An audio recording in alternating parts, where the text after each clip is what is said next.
Howdy, and welcome back to Celebrating Vintage Model Kits. Today we're going to be looking at another Revell kit. This is the 1961 Revell kit of the Convair 990 Coronado luxury jet airliner. This is kit number H254129, so this was a suggested retail price of $1.29, and it is in the box scale of 1/135th. We've got box art by, I believe, Jack Linwood. This looks very much like the style of some of the other airliner kits that he was doing at the time. There's no signature on here, and I was not able to find any specific reference to it, but it certainly looks like a Linwood box art here. And so the Convair 990 was the last of Convair's efforts in producing airliners. It was developed from the 880 series, which was not very successful. American Airlines approached Convair and wanted to see if they would be willing to produce an airliner that would be able to fly nonstop coast to coast, New York to LA. They had gone to Boeing, but Boeing refused the offer, and so Convair accepted.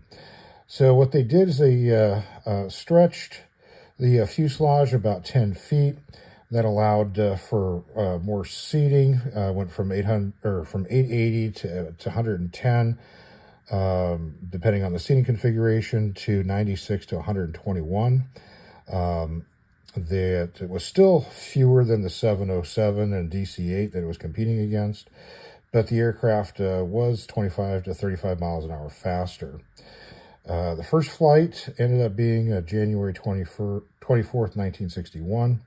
And a couple of things that they did to it was they added what are called shock bodies onto the wings here. And these were to reduce the effect of the approaching Mach speed shock waves that were coming off of the wings. So by putting these large shock bodies on there, that allowed the aircraft to go a little faster.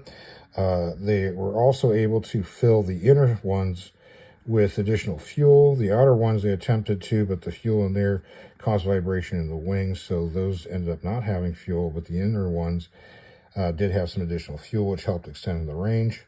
The engines were upgraded to GE CJ805-23s, which was basically a commercial version of the J79, which powered a number of military aircraft. It was unique in that it was a turbofan, but the fan, instead of being at the front, as in most turbofan engines, the fan was actually at the rear of the engine. So kind of a different way of doing it, but it worked.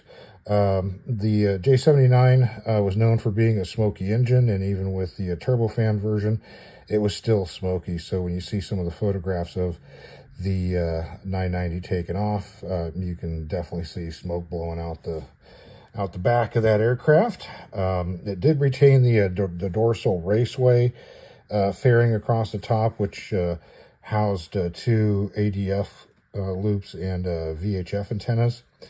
But ultimately, the aircraft still just didn't quite hit the performance marks that American Airlines was looking for. Just was not quite able to go nonstop coast to coast. So American Airlines kind of backed out of the orders. They were looking at purchasing over 100 of them, but then they said, "Yeah, this ain't working out the way we thought, so we're going to go elsewhere." Ultimately, only 37 of the 990s were produced. It was not a sales success, even though it still was, the fastest commercial jet at the time. It was capable of going about 675 miles an hour, and at Mach 0.89 was typical cruising speed for this aircraft. And that's still higher than what most airliners fly now. The only airliner really that was able to fly faster than the 990 was the Concorde, which was specifically made to go at an extreme high speed. But even airliners today aren't flying quite as fast as what the 990 was doing.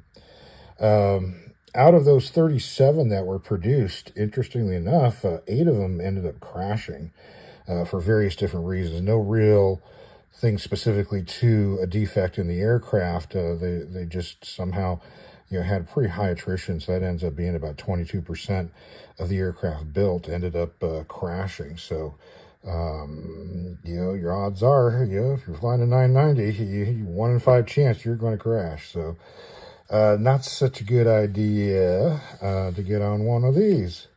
So let's take a look at our kit here. So we've got this really interesting box art on here. We've got the painting from Lenwood framed in here like a postcard. We've got over here the name of the aircraft on what looks kind of like a travel ticket or a luggage tag. We've got a ticket laid out behind here.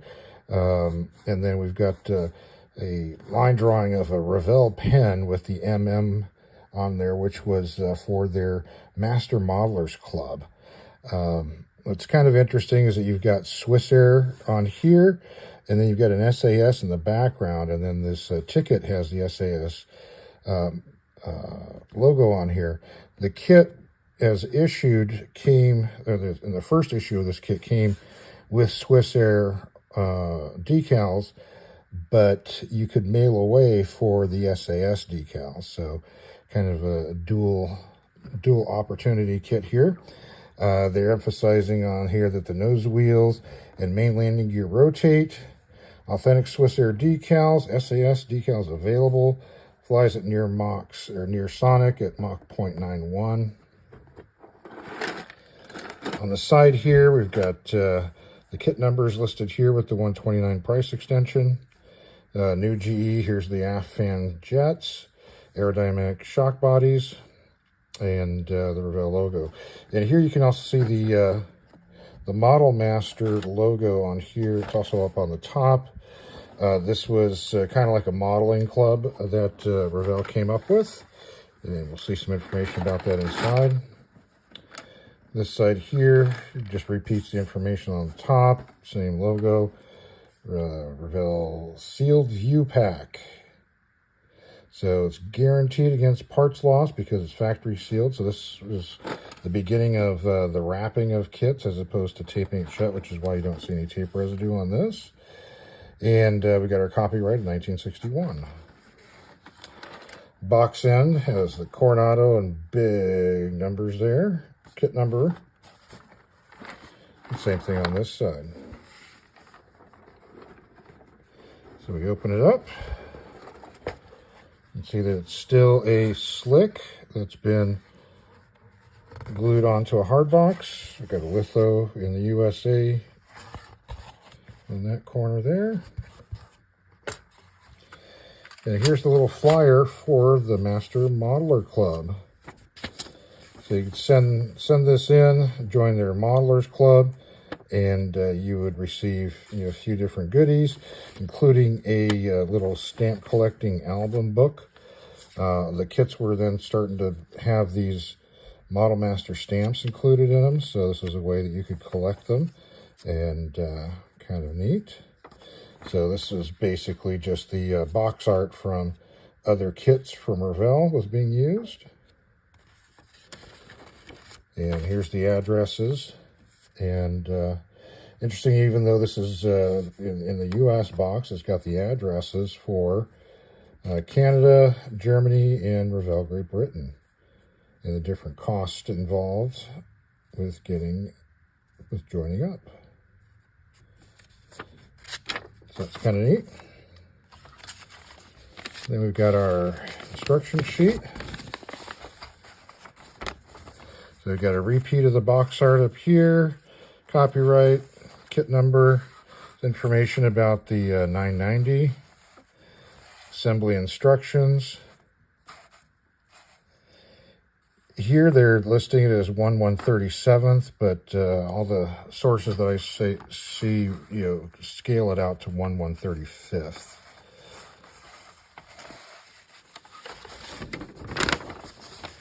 Basic assembly instructions, and then you've got assembling your fuselage. Pretty simple. A lot of airliner kits are pretty simple kits, and they are having you put the decals on as you're going. And then your engines. So you got your GE engines in here, and you could actually, if you didn't glue it closed, you could pop these open and see the engines because they would attach on there. So it's a feature that's not listed on the box, but that's something you could do with this kit. More engine assembly here. Your nose gear, main gear, then your wings, and then attaching all the parts for final assembly. And they've got paint call-outs going on as you're going along with it. And this kit's supposed to have the Revell swivel globe base, which this particular box does not have that base. So that's your instructions. And here's your decal sheet. So this is for the Swiss Air version.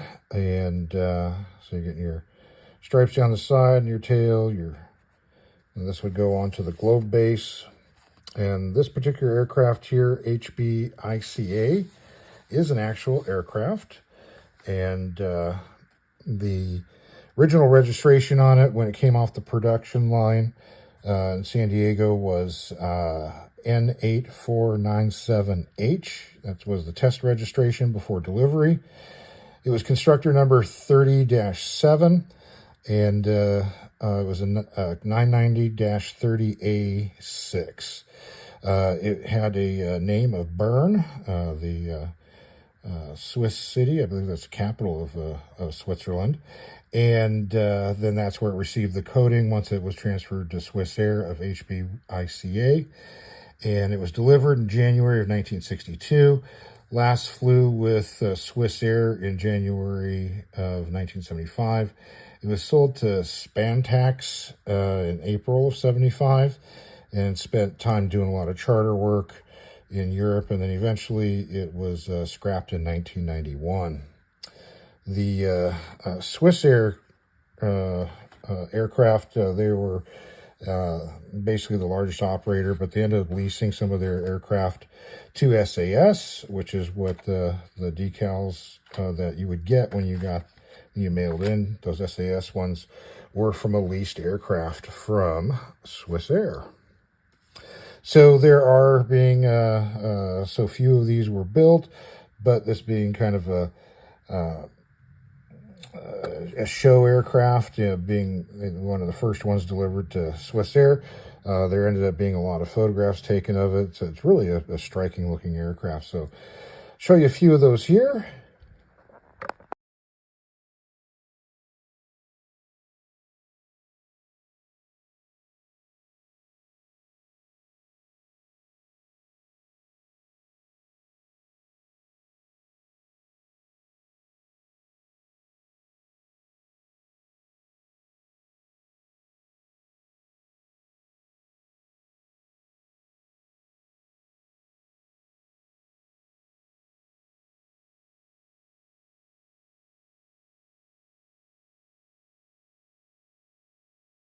Okay, let's take a look at our plastic. Start with our fuselage. So we've got some raised rivet detail on here, and some recessed panel lines. Very delicate. You can see it on there. This is all recessed up here. Most of this is recessed with a little bit of rivet detail across the top. It's raised. If you notice, it's got solid windows, so there's no clear parts on this kit. Even the cockpit was left open. And then you do have the doors that were separate parts, but there's no interior, so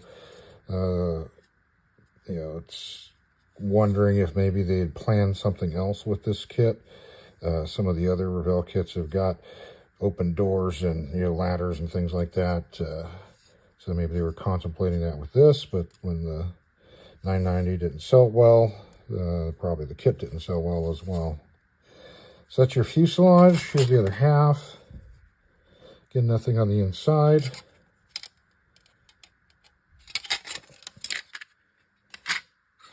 And then here's our wings. Here's the bottom half. And same thing again, some real fine engraved detail. A lot of this rivet detail is actually engraved with some surface stuff. So nothing really for wheel well detail.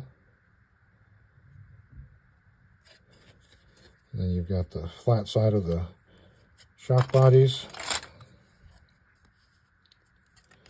And then here's the upper wing. Same thing again, some fine, really fine engraved lines and whatnot. Here's your shock bodies. So this would fit on like that. Really thin trailing edge on here. I mean, they did a really nice job on this kit. Fortunately, it's an odd scale, so decals are probably a little challenging if you wanted to make this in another carrier's markings. This tree here has just balloon tires on there, very stylized landing gear. Here's our engine nacelles. So we've got one half of the nacelles got the pod, and same thing again, all real fine detail. And then, so we got 4 of those. Then here's the other half of the nacelle, and then here are your engines. So you get 4 engines. And there's your exhaust. Oh wait, no, that's the exhaust. That's the intake. And what else we got? Here's our horizontal stabilizer. You have ejector pin mark on the bottom of that. Yeah, that is the bottom because it's angled that way. Again, same fine detail on it. And this one has, you can see it, the Revell copyright on the bottom surface. It's 1961. And finally, there's our nose cone and our tail. So there is your kit. Pretty nice looking. You know, not a lot of detail as far as interior wise, but surface detail is actually really quite nice. So Revell issued this kit again in '64. Much simplified box, just using the artwork as the main body and the blue end on the side. That was part of their Jet Horizon series. It did not include the Malloy for the SAS decals at that point. In '65, they did a new decal, part of their new series, passenger plane series, and the decals were for an Indonesian Airways aircraft. Interesting, the box says 144 scale instead of the 135th or 137th, and the box used a real photo of the aircraft, and received a new box number of H720.